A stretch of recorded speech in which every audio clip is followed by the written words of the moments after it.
یقین تکنا ایک ایسا لفظ ہے جس نے پنجاب میں درجنوں افراد کو قتل کروا دیا. وہ 4,000 روپے مہینے کا ملازم جیل چلا جاتا ہے. 60,000 روپے جنہوں نے سود پہ دیا ہوتا ہے وہ ان کے گھر آتے ہیں اور اس کو گالیاں دیتے ہیں. وہی مبین بٹ جو ہے ٹیپو ٹکا والا پہ ایوان عدل میں فائرنگ کی. اس نے جیل کے اندر بیٹھ کے پورے پنجاب سے بتا لیا. بھولا سنہرا اس وقت 14 سال کا تھا. وہ جب جیل اپنے باپ کے پاس جاتا تھا اپنی والدہ کے ساتھ, اس کی والدہ کو دھکا دیا گیا جو دیوار میں لگی جاٹ. اسی دوران جان بحق ہو گئی. جو گینگسٹر پہلے سے موجود تھے تو بھولا سنہرا ان کے لیے جو ہے وہ کرائے کے قاتل پرووائڈ کرتا تھا. احمد رضا قصوری, ان کے والد جو مرڈر ہوئے, ان کو شادمان کے علاقے میں قتل کیا. سگی بہن وزیر اعظم ہو, اس کے بھائی کو اس بہن کے گھر کے چند فرلانگ کے فاصلے پر قتل کر دیا جائے. السلام علیکم ناظرین, ایک پوڈ کاسٹ میں خوش آمدید. آج جو اسٹوری ہم آپ کے ساتھ لے کر آئے ہیں وہ یہ ہے کہ محنت کش گینگسٹر کیسے بنتے ہیں.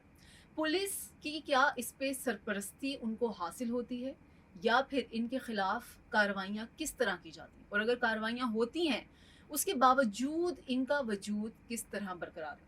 اسی پر بات کرنے کے لیے آج ہمارے ساتھ موجود ہیں ہمارے گیسٹ انچارج کرائم سیل ایک نیوز شراز نثار صاحب. سر بہت شکریہ آپ کے ساتھ جوائن کرنے کے لیے. اچھا سر, سب سے پہلے تو ہمارے ناظرین کو یہ بتائیے گا, جو سوال عوام کی ذہنوں میں اٹھتا ہے کہ یہ گینگسٹر بنتے کیسے ہیں, اور اگر پولیس ان کے اوپر موجود ہے انہیں چیک اینڈ بیلنس کرنے کے لیے, انہیں پتہ ہوتا ہے کہ یہ کیسے بن رہے ہیں, کہاں سے بن رہے ہیں, اور اگر پتہ ہوتا ہے تو کارروائیوں کے باوجود یہ ختم کیوں نہیں ہو رہا؟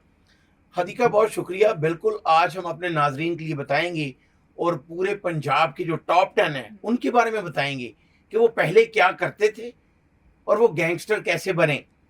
اس کے ساتھ ہی میں یہ ریلیٹ کرنا چاہتا ہوں کہ لاہور میں خاص کر ایک بڑی گینگ وار روکنے کی کوشش کی جا رہی ہے, اور باقاعدہ پولیس افسران نے ایک لسٹ بنا لی ہے کہ اس پہ جو لوگ اس کو ایگزیجریٹ کر رہے ہیں وہ نہ کریں, تاکہ یہ وار نہ دوبارہ شروع ہو. اور جو آپ کا سوال تھا کہ گینگسٹر کیسے بنتے ہیں, آج ہم اپنے ناظرین کے لیے یہ بتائیں گے, اور میں آپ کے پروگرام کی وساطت سے یہ پولیس افسران کو بھی ضرور چاہوں گا کہ وہ سنیں, کیونکہ بہت سے اچھے پولیس افسران بھی ہیں جو کرائم کو کنٹرول کرنے کی کوشش کرتے ہیں, اور وہ ہر حال میں میرٹ پر کام کرتے ہیں. ان کو رہنے دیا جاتا ہے, ان کو پھر تبدیل بھی کر دیا جاتا ہے. آج ہم سب سے پہلے شروع کرتے ہیں ایک لاہور راوی روڈ کا علاقہ ہے قصور پورہ. وہاں پہ کرائے کے گھر کا ایک نوجوان جو ڈوری بنانے کے کارخانے میں 4,000 روپے ماہانہ پہ ملازم تھا. صحیح. اس مبین بٹ کو محلہ داروں نے تھانہ شفیق آباد میں ایک مقدمہ درج کروایا. ایک سب انسپیکٹر اس وقت جو تعینات تھا, عبداللہ پاشا نام تھا اس کا, صحیح, اور جھوٹا مقدمہ درج کروا دیا صرف اس بنیاد پہ کہ وہ نوجوان نے راہ چلتے ہوئے دیکھا اس کو کی تکنا ہے. یہ کی تکنا ایک ایسا لفظ ہے جس نے پنجاب میں درجنوں افراد کو قتل کروا دیا. اچھا. اب وہ 6 مہینے کے لیے وہ 4,000 روپے مہینے کا ملازم جیل چلا جاتا ہے, اور اس کی والدہ سود پہ پیسے لے کے اپنے بیٹے کی ضمانت کی کوشش کرتی ہے, اور اس کے باہر آنے سے پہلے اس کی والدہ فوت ہو جاتی ہے. اچھا. جب وہ باہر آتا ہے تو 60,000 روپے جنہوں نے سود پہ دیا ہوتا ہے وہ ان کے گھر آتے ہیں اور اس کو گالیاں دیتے ہیں کہ ہمارے پیسے واپس کرو. تو پھر سب سے پہلے اس محنت کش کا مبین بٹ, اس نے وہاں ایک ڈرائی کلینر کی دکان تھی جو بڑا ہی مشہور واقعہ ہوا, ان سے پیسے مانگے. جب انہوں نے نہ دیے تو اس نے فائرنگ کر دی. اتنے پاورفل. جو 4,000 روپے مہینے کا ملازم تھا وہ اس نہج پہ پہنچ گیا کہ اگر اس پہ وہ جھوٹا مقدمہ درج نہ ہوتا تو شاید وہ اس راستے پہ نہ آتا, نہ اس کی والدہ سود پہ پیسے لیتی. پھر وہی مبین بٹ جو ہے اس نے ٹیپو ٹکا والا پہ ایوان عدل میں فائرنگ کی, جو بعد میں یہ چیز ثابت ہوئی کہ اس کو ہائر کیا گیا تھا. اس میں ٹیپو ٹکا والا بچ گیا. وہی مبین بٹ نے جو 4,000 روپے مہینے کا ملازم تھا اس نے جیل کے اندر بیٹھ کے پورے پنجاب سے بتا لیا. تو ہم کسی بھی کرمنل کو جسٹیفائی نہیں کرتے, جو بھی جرائم کرے گا اس کو سزا بھی ملنی چاہیے, اس کے خلاف مقدمہ بھی درج ہونا چاہیے. صحیح. لیکن جس طرح میں اکثر اپنے پوڈ کاسٹ میں کہتا ہوں کہ چائنا میں اور بھی ترقی یافتہ ملکوں میں ایسے ایسے ریسرچ سینٹر موجود ہیں ہم، جہاں پہ جو مقدمہ درج ہوتا ہے تو جرائم پیشہ کو راہ راست پہ لانے کے لیے کوشش کی جاتی ہے. اچھا، تو یہاں پر جو ہماری جیلیں ہیں ہم، وہاں پہ اگر جھوٹے مقدمے میں ایک محنت کش مبین بٹ بن کے جاتا ہے ہم، تو پھر وہ جیل سے باہر آنے کے بعد ہم، بہت بڑا گینگسٹر بنتا ہے. اور خالد چٹا ایک کریکٹر تھا اچھا، راوی روڈ کا ہی, صحیح، اور جس کو اسلام آباد میں پھر بعد میں وہ اپنی بیوی سمیت قتل ہوا, اور پنجاب کا ٹاپ 10 گینگسٹر تھا وہ. اچھا، اس نے مبین بٹ کے سر پہ ہاتھ رکھ دیا کہ منڈا بڑا دلیر ہے, ہم، جو 18 سال تک محنت کش تھا. جب اس کو دیکھا کہ اس نے ڈرائی کلین والی دکان پہ فائرنگ کی ہے تو جو آلریڈی گینگسٹر تھے پہلے انہوں نے ہاتھ رکھ دیا سر پہ, گالی کوئی نہیں تو چھوٹا بھرا آئے. پھر اس چھوٹے بھائی نے ہم، 50 کے قریب کرائے کے قاتل خود رکھے اچھا، اور پورے پنجاب سے بھتہ لیا, قتل و غارت کی, ہم، پھر اس کو جیل سے نکال کے مبینہ پولیس مقابلے میں مارنا پڑا. یہ ایک کہانی تھی. اب ہم اسی طرف آ جاتے ہیں کہ جو پنجاب کا ایک سربراہ تھا ہم، جسے ٹاپ 10 کا برین کہا جاتا تھا, بھولا سنہرا. اس نے اس دور میں لنڈی کوتل میں اپنا ایک ڈیرا بنا رکھا تھا, لیکن شاید لوگوں کو یہ نہیں پتا کہ اس کا باپ ایک سنار کی دکان چھوٹی سی سیال کوٹ میں چلاتا تھا. اور بھولا سنہرا جب اسکول جاتا تھا تو وہ اپنے باپ کے پاس آ کے بیٹھ جاتا تھا.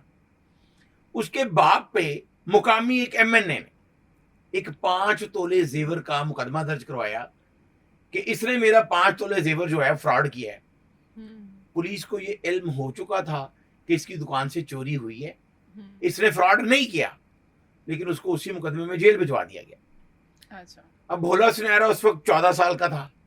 اچھا، وہ جب جیل اپنے باپ کے پاس جاتا تھا اپنی والدہ کے ساتھ ہم، تو وہاں بھی اس کی والدہ کو دھکا دیا گیا جو دیوار میں لگی جا کے.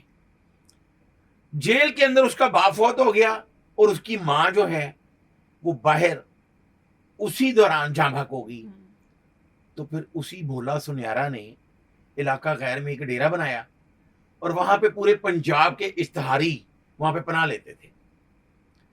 تو اسی بھولا سنہرا نے پنجاب کی بڑی دشمنیوں میں اہم کردار ادا کیا, اور لاہور میں بڑے بڑے جو گینگسٹر پہلے سے موجود تھے تو بھولا سنہرا ان کے لیے جو ہے وہ کرائے کے قاتل پرووائڈ کرتا تھا. تو پھر پولیس کو, سیالکوٹ پولیس کو بھی پتا تھا کہ اس کی باپ پہ جھوٹا مقدمہ ہے. ہم کسی کرمینل کو, میں اپنے ریپیٹ کر رہا ہوں الفاظ, ہم جسٹیفائی نہیں کریں گے, لیکن یہ ضرور سوچنا چاہیے پولیس افسران کو بھی کہ اگر کسی پہ جھوٹا مقدمہ درج ہوتا ہے تو وہ ایسا ڈی ٹریک بھی ہو سکتا ہے کہ آگے جا کر وہ گینگسٹر بنے. پسرور کا ایک علاقہ ہے, سیالکوٹ کی ایک تحصیل ہے, اب وہ بھی پسرور, ہم، وہاں پہ ایک محنت کش کے 3 بیٹے ہم، اس کے ساتھ راج مزدوری کرتے تھے. اچھا، وہ وہاں سے چاروں باپ بیٹا لاہور آ گئے. ان میں ایک نام تھا نذیر عرف ناجی. اچھا، تو ناجی ایک مٹھائی کی دکان پہ سموسے نکالا کرتا تھا. ہم، اس کے بھائی کو ایک سب انسپیکٹر نے جلتی ہوئی بھٹی میں ڈال دیا جوئے کے پیسوں کے چکر میں. تو پھر وہ ناجی بٹ بنا جو بھولا سنہرا کے اچھا، ساتھ جیسے جا آپ کے مل بتا گیا. رہے ہیں کہ ابھی یہ جوئے کے پیسوں کے چکر میں اس کو جلتی ہوئی بھٹی میں ڈالا, جی لیکن ہمارا قانون یہ نہیں کہتا. اس طرح کی سزائیں دینا یہ کیا لیگل ہے؟ اگر اس طرح کا کوئی سین ہوا بھی ہے تو آپ لیگلی پروسیس کرتے ہیں, اس کے بعد سزا کا تعین جو ہے وہ عدالت کی جانب سے نہیں کیا جاتا. دیکھیں آپ بالکل صحیح کہہ رہی ہیں. یہاں پر سی سی ڈی کی حراست میں جو ہے ہم، وہ ہزاروں افراد مارے جا چکے ہیں, ایسے، اور 500 سے زائد مقدمات ہائی کورٹ میں ابھی چل رہے ہیں جو زیر سماعت ہیں درخواستیں کہ سی سی ڈی نے جی ساڈا بندہ مار دیتا ہے. ہم، لیکن ان کا موقف یہ ہے ہم، کہ ہماری حراست میں ساتھی چھڑانے آئے اور ہاں، ساتھیوں کی فائرنگ سے. ہاں، دیکھیں یہاں پر تو ماورا عدالت جو قتل ہے ہم، وہ پاکستان کا وزیر اعظم ہوا ہے. بالکل، ذوالفقار علی بھٹو کے جو مقدمہ لاہور اچھرا تھانے میں درج تھا. ہاں، اب یہ بڑی غور سے سننے والی بات ہے ہم، جو آپ نے سٹارٹ میں سوال کیا کہ ہاں، پولیٹیکل انفلوئنس جو پولیس پہ ہوتا ہے. ہاں، تو لاہور اچھرا تھانے میں مقدمہ درج تھا ہم، جو خورشید محمود قصوری, احمد رضا قصوری, ان کے والد جو مرڈر ہوئے, ہم، تو جی 4 افراد نے ان کو شادمان کے علاقے میں قتل کیا اور وہ مقدمہ پڑا رہا. اب جب ذوالفقار علی بھٹو وزیر اعظم تھا تو پھر اس کو اسی مقدمے میں ڈالا گیا کہ اس کے کہنے پہ ان افراد نے فائرنگ کی. اور یہ 109 بنتی ہے ہمارے آئین اور قانون کے مطابق کہ اگر کوئی کسی کو کہے کہ جی انہوں نے مار دیو تو وہ 109 میں آج تک پاکستان کی تاریخ میں کسی کو سزائے موت نہیں ہوئی، لیکن ذوالفقار علی بھٹو کو ہوئی جیل میں. وہ آپ سب کو پتا ہے کہ کیا ہوا. اسی طرح جو آپ پولیٹیکل انفلوئنس کہہ رہے ہیں تو پاکستان کا پہلا وزیر اعظم لیاقت علی خان، اس کی میں نے پوسٹ مارٹم رپورٹ پڑھی ہے.